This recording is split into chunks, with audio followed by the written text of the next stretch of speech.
Hey Tribe, I know that it's been many months since I've last spoken to you, and in a way, I'm sorry that I kind of just disappeared. And I guess that all of us are just going through our stuff, right?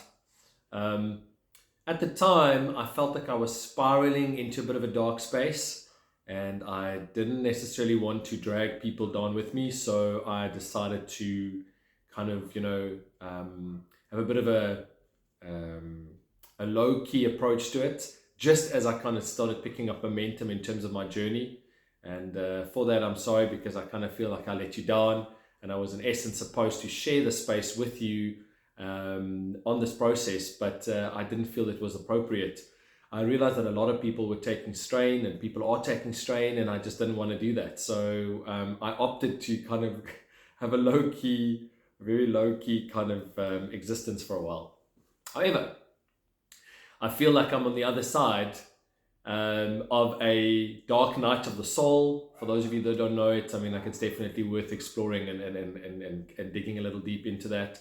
We have many of them in our lifetime, and I think as our planet and humankind is ascending into the fifth dimension, there's a lot of things that are coming out.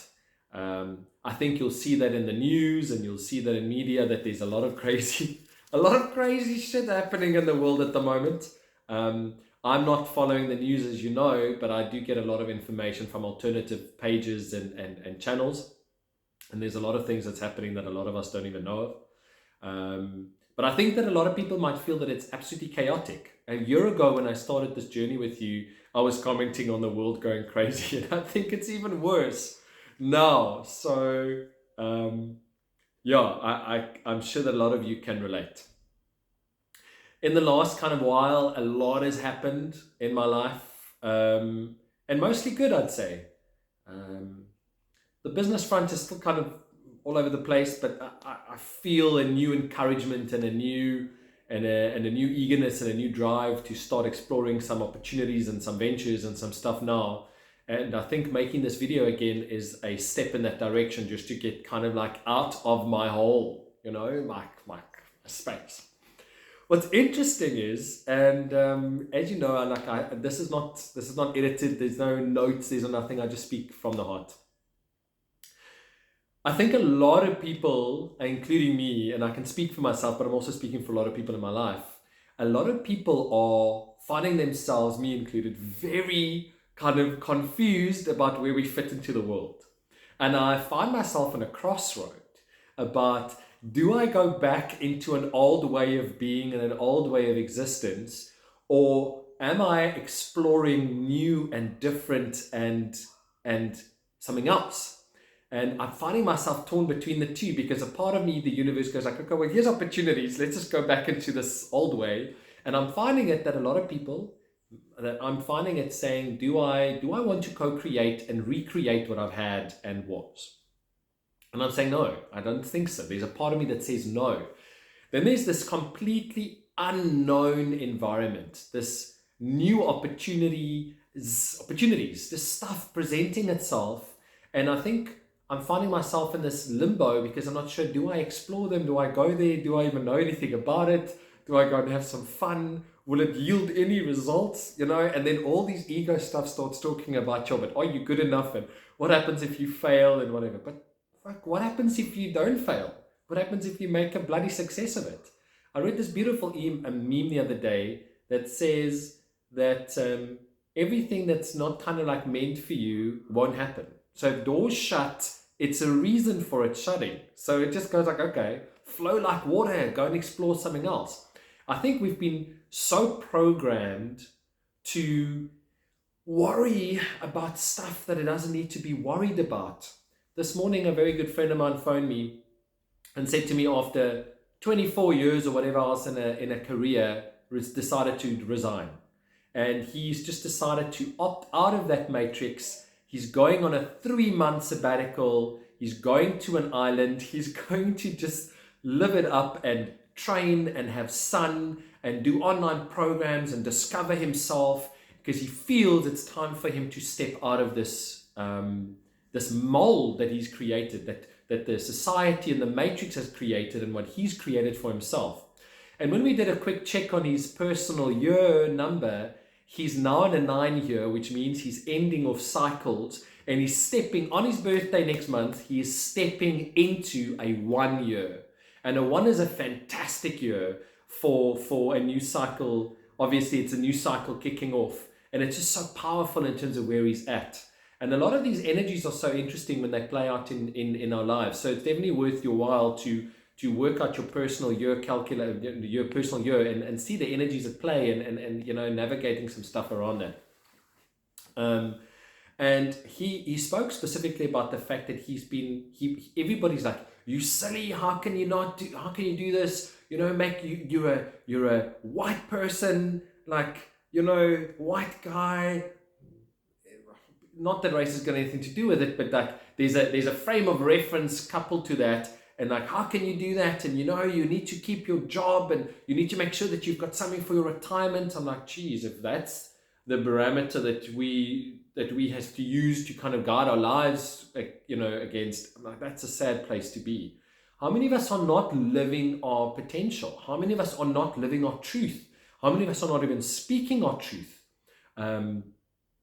And I'm really hoping that I can start using this platform to start speaking more inside that version of me and speaking my truth on a couple of topics and subjects. I'm hoping that I'll have the guts to do it and kind of just get out of my mold. But so firstly, I just want to say I'm back, and making the first video, I think, again, is a good step in that direction.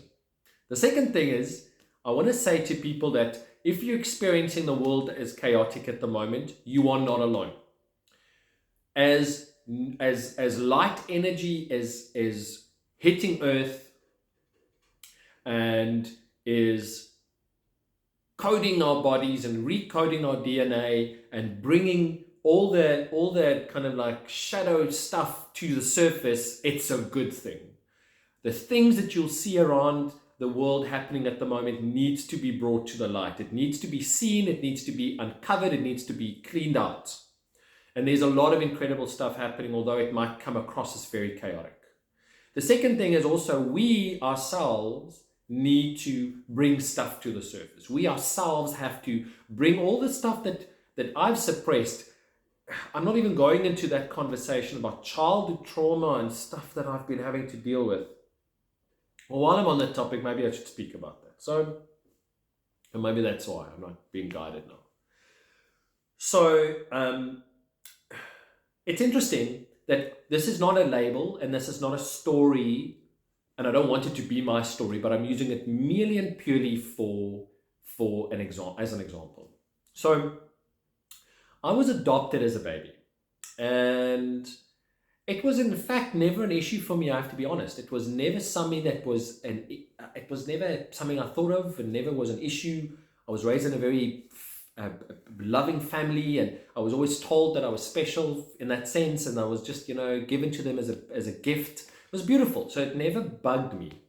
And then one day, I came home with a 98% on an exam.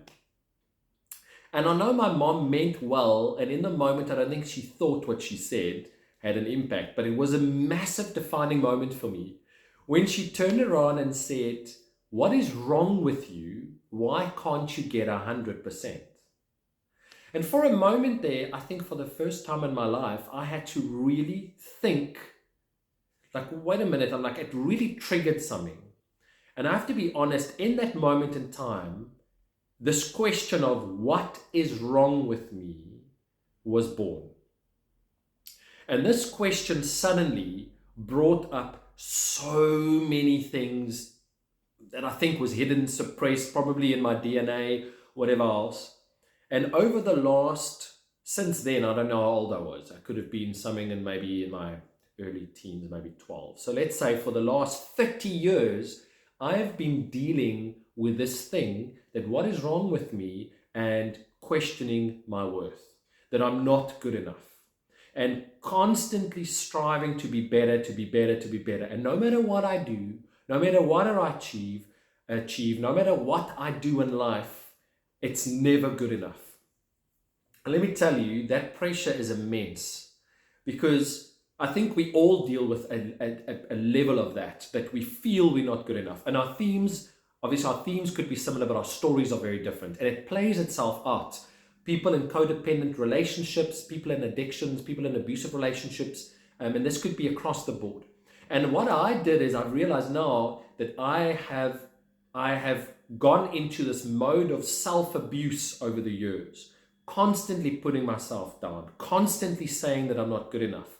And then what happens is that projects itself into the outside world, and that's what I keep on experiencing. Um, there's a person I follow on a YouTube called Linda McGillis. And Linda talks about the I think she calls it the inverse matrix. I think it's the term she uses. And what it means is that everything that you don't want is actually what you're experiencing. It's everything that you fear or whatever else is actually projected onto you, and that's exactly what you experience all the time. So everything that you don't need and want or whatever is actually the life that you are living.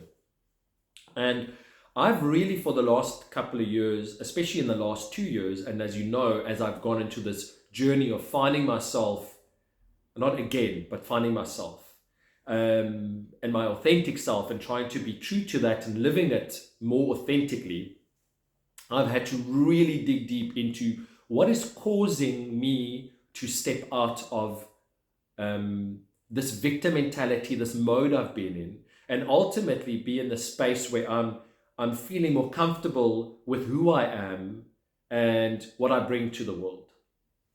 And it's interesting how I to a point have still brought in abusive behavior from friends. People keep on taking advantage of me on so many levels, and they probably don't intend it like that, but that's how I experience it. And I've really had to kind of put some boundaries up in the last the last 24 hours. Really going, this is unacceptable behavior, this is unacceptable behavior, this is not stuff that is serving me, and having to push people away and put boundaries around me, saying like, I will not tolerate that level of abuse or that level of taking advantage of me, etc. So that for me already, and you can see I'm shaking a bit because it's a big step in taking my power back and my sovereignty as a being, as a creator, as part of God, as part of Source. And I think it's important, people, that you need to understand the power that you have in you as the most incredible part of creation, and that you need to realize that you are worthy of everything your heart desires. You are worthy of all of that. So many of us are tolerating the most incredible experiences in our lives from people around us, people that we love and care about, that mistreat us in so many bizarre ways, and we think it's acceptable.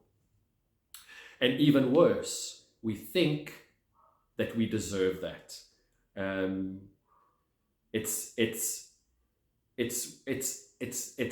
because we I don't know how to say it, it's because of us. It's our fault. It's what we did to bring that upon ourselves.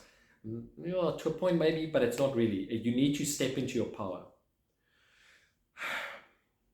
It's the most difficult thing for me to be vulnerable, and it is hard because as a perfectionist, I want to have always, because my fear of what's really been kind of like coming out of that lesson, and what happened to me when my mom said that to me, is like, what's wrong with me?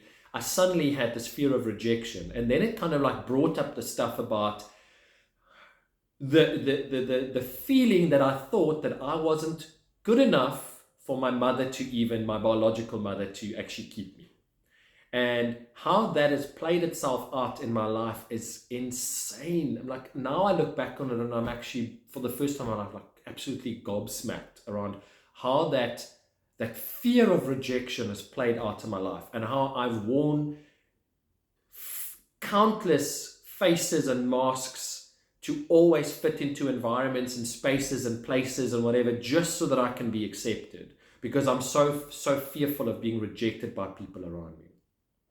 And in doing that, you would not just compromise who you are as a person and what you bring to the world and the value that you bring, but you will go as far as sacrificing parts of your humanness, your uniqueness, your authenticity, all the stuff that make you so incredibly beautiful as you.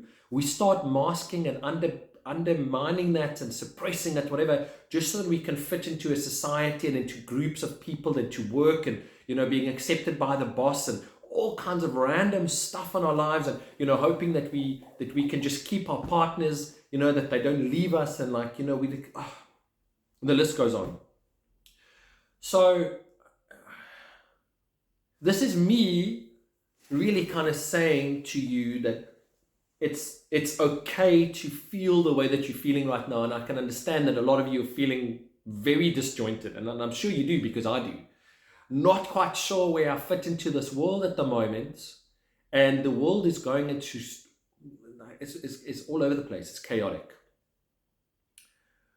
I know, sorry, and this is a very loaded message, because it's probably now lessons and channeling from the last 8-9 months since I've been quiet, that I'm kind of like, sharing in one message. So just bear with me. And if anything resonates with any of you that you feel you want me to elaborate on, give me the comments and the things, comment on it, or ask questions or share it, whatever, and let me see if I can maybe unpack some of these things for you. But I do believe, and this is going to sound a bit intense, but I honestly believe that we create our own realities. And in doing so, we have to be very careful which direction of the spectrum we're going to create. We have the power within us to create a heaven on earth for ourselves. But in the same breath, we also have the ability and the power to create hell on earth for ourselves. And it really depends on which side of the kind of sphere you're going to position yourselves. We need to take the power back of who we are as individuals, and you have to step into your power, step into your truth. You have to be able to speak your truth and be as authentic as possible. Because in doing that, you take ownership of your circumstances and you are no longer a victim. You take power and ownership of the circumstances in your environment, and you have the power to change that. You can speak it into existence, and you can ultimately change that narrative. Many people I know are still within this victim space. And let me tell you, that's not a healthy environment and space to be in. You can blame the world, you can blame anything. I can blame my parents, I cannot blame my parents, I can blame anybody else in my life for everything else. And what does it bring me? It brings me hell, because it brings me torture. And for a while now, I've made this decision to step into my power, my truth. And it is liberating and exciting and it's powerful. So without going into too much kind of like detail, I kind of like, let me kind of pause it there. And let me create something else and share with you something as it comes up. So there's been a lot that I've shared in this one. I'd be keen to hear your thoughts in terms of where you are right now and how you're experiencing your own existence and how you might experiencing the world. At the moment, some advice. Don't believe everything you hear and see on the radio and on the news and in media. Don't. Secondly, don't have an opinion. You are swinging back into a matrix that's just getting you caught up in stuff that you don't need to spend any energy on. What I'm doing at the moment, and what I'm strongly encouraging all of you to do, is to focus on your own reality. Put your energy, your love, your passion, your enthusiasm, and your excitement into the stuff that gives you joy. Don't do anything that doesn't give you that incredible feeling. And I've got this I heard this saying recently that said, if you don't have that fuck yes feeling, absolutely go for it, then it's a hell no. If you don't have absolute overwhelming yes feeling to go and do and experience something, then don't do it. We have to get out of our heads, stop thinking about all this stuff, and you have to start trusting your gut and your heart mind. Everything needs to be felt more, and everything that we do needs to come from a place of love. And when you start doing that, we are starting to co-create a new earth. And we are going to start seeing miraculous things happen around us. So from me at the moment, I'm sending all of you so much love and so much light. And I'm encouraging you to kind of shake off all the stuff that's holding you back. Acknowledge it, see it for what it is. Go into those places where you need to make peace with stuff. Forgive people, forgive situations, forgive yourself. And many times if you have to. And ultimately, day by day, start doing things that put you in your flow, put you in your zone, put you in your whatever you want to call it, in that gives you your mojo. Do things that just kind of brings the best out in you and brings you closer to the most authentic, truest, awesome version of yourself. And I'm looking forward to hearing from you around how you are doing that and how you are seeing the shift happening within the world when you start doing that. It's almost like symbolic that the masks have gone and suddenly I feel I have a voice again, and maybe there's a kind of metaphysical energy behind that, probably. But at the moment, I'm excited to look people in the eye again, being able to smile at them, and not just smiling with my face, but also smiling with my heart and smiling from my liver with my being into everybody out there. So I'm sending you so much love, and I'm looking forward to kind of like tackling this new chapter of mine with you, and I'm really excited to hear from yours as well. So please, again, like, comment, share. If there's anything that stands out for you, please, let me know. I try and comment as much as I possibly can, but from me to you, all of the best.